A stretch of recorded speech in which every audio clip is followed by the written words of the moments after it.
Competency based assessment का क्या मतलब होता है, ये आज की इस वीडियो में सीख लेते हैं। कॉम्पिटेंसी बेस्ड असेसमेंट का मतलब होता है योग्यता आधारित मूल्यांकन।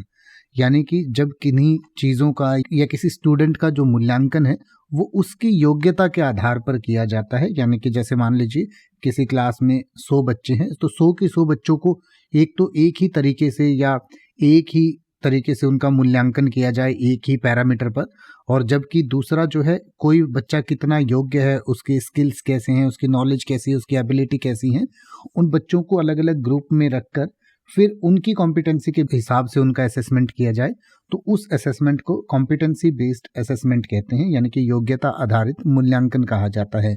इसको इस तरीके से भी किया जा सकता है कि कोई व्यक्ति एक स्पेसिफिक फील्ड में कितना अच्छा है या कितना बुरा है, ये चेक करने के लिए भी कॉम्पिटेंसी बेस्ड असेसमेंट किया जा सकता है। इसके बारे में और डिटेल से पढ़ना चाहें तो आप पढ़ सकते हैं, आपकी स्क्रीन पर दिया गया है, और इसको और बेहतर तरीके से समझ सकते हैं। वीडियो के डिस्क्रिप्शन में भी आपको ये जानकारी और डिटेल से दी गई है। अब आप ऐसे ही किसी भी वर्ड का मतलब हिंदी और इंग्लिश में YouTube पर सर्च कर सकते हैं। आपको मेरी वीडियो मिल जाएगी जिसमें आप बिना किसी फालतू बकवास के सीधा उस वर्ड का मतलब समझ पाएंगे। तो ऐसी ही वीडियोस को देखते रहने के लिए चैनल को सब्सक्राइब करें और बेल आइकन को प्रेस करें।